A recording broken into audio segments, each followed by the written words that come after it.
What if the person you're living with never actually existed?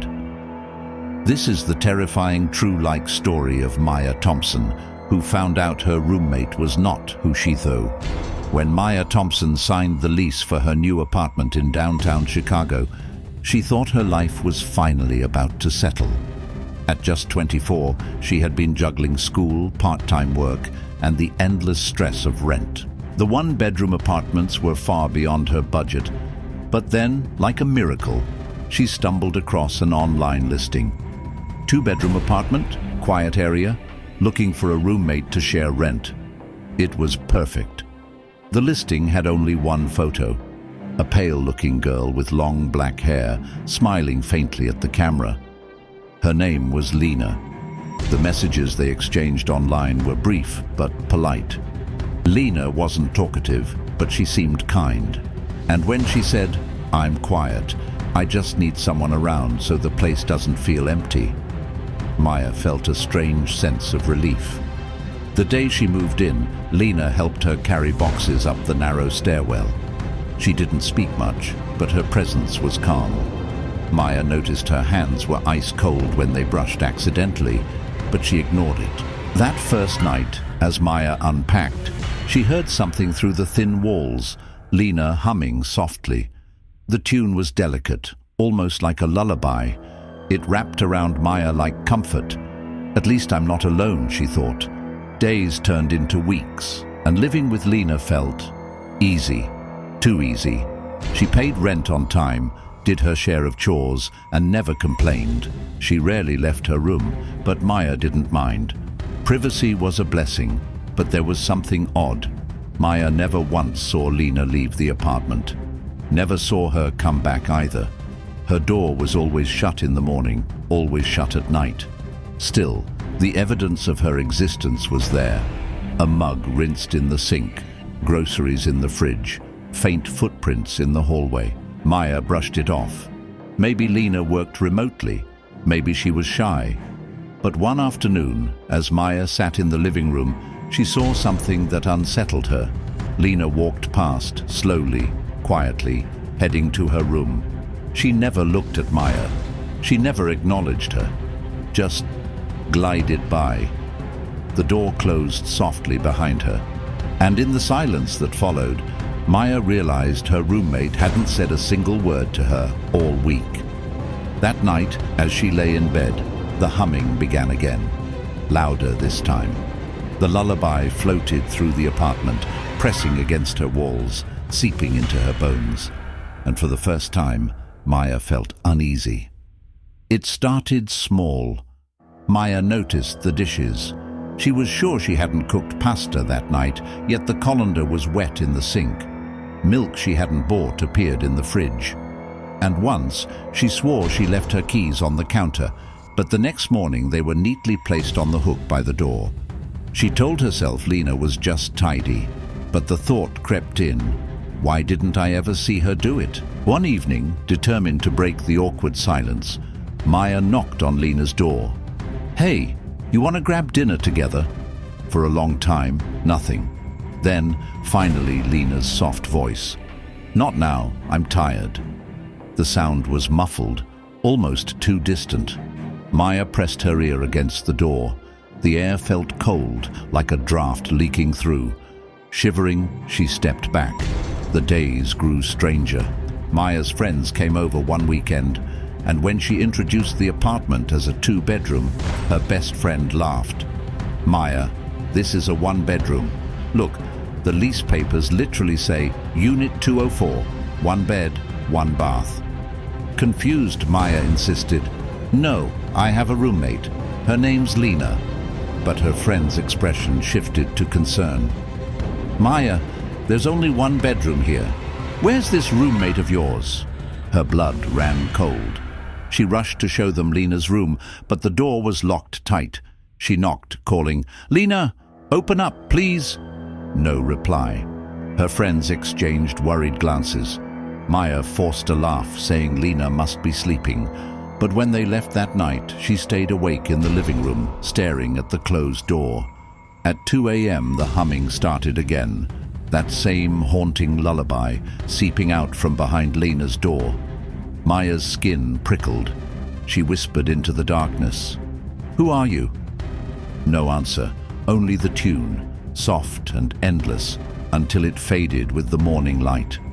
Maya couldn't ignore it anymore. She needed answers. The next day, her landlord called about some paperwork. Casual conversation led to the question, "Hey, could you get me a copy of Lena's ID? I need it for the file." Maya frowned. "Didn't you already get it when she signed?" Silence. Then the landlord said flatly, "Maya, you signed the lease alone. That's a one-bedroom unit. There is no Lena on the lease." Her throat tightened. "What? No, that's not possible. She lives here. I talked to her." The landlord sighed. "Maya, I don't know what's going on, but there's no record of anyone else in that apartment. Just you." Her hands shook as she hung up. She stared at the locked bedroom door for what felt like hours. Finally, she grabbed a spare screwdriver, pried the lock, and pushed it open. The room was empty, completely empty. No bed, no clothes, no books. Just bare wooden floors coated in dust. Her stomach lurched, her vision blurred. But I've spoken to her. I've heard her voice. She's been here. Then something caught her eye. Carved into the wall near the window, jagged words etched deep into the wood. "She's not real." Her breath came in sharp gasps. That night she couldn't stay still. She scoured the internet for anything, articles, history, police reports. Hours passed until finally she found it. Years ago, a girl named Lena lived in this very building. She matched the description exactly. Long dark hair, pale, quiet. The article said she rarely left her apartment, barely spoke to anyone. Until one winter night, neighbors complained of a strange smell. The police broke down her door and found her. She had ended her own life. The detail that froze Maya's blood? Neighbors reported hearing her hum a lullaby. Every single night, Maya sat in shock, the glow of her laptop screen painting her face pale. She whispered to herself, "I've been living with a ghost." But it didn't feel like a haunting. Lena had been quiet, almost gentle. What did she want? The next few days, Maya tried ignoring it. She told herself maybe she was hallucinating from stress. But at night, when the humming returned, she felt the truth pressing against her chest. Lena was there. One evening, desperate for answers, Maya whispered at the closed, empty room, "Why me? Why did you choose me?" The humming stopped. Silence stretched like an ocean, and then, faintly, a whisper. "Don't forget me." Maya staggered back, heart hammering. She wasn't imagining this. Lena was speaking. She dug deeper into the records. She found old police files, interviews. The saddest detail emerged. Lena had no family, no close friends. She had died alone. And except for the neighbors' brief complaints, no one had even noticed her until it was too late. Maya's chest ached. She just wanted someone to know she existed. But there was something darker. In one report, a note had been found in Lena's handwriting. "If no one remembers me, I will fade. I can't fade. Not yet." Maya dropped the papers, trembling. Lena hadn't just wanted to be remembered. She had clung to existence, even beyond death. That night, when the humming began again, Maya sat outside the empty room and whispered, "I remember you. I see you." For a brief moment, the humming grew louder, almost joyful, and then it stopped. The silence was heavier than before. Maya felt like something was about to change. It was past 3 a.m. The apartment was still. Maya sat upright in bed, every nerve on edge. Then came the sound. Footsteps in the hallway.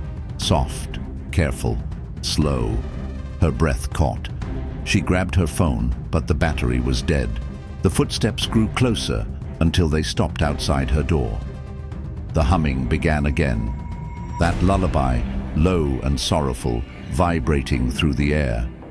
Maya's eyes darted to the mirror on her dresser, and that's when she saw it.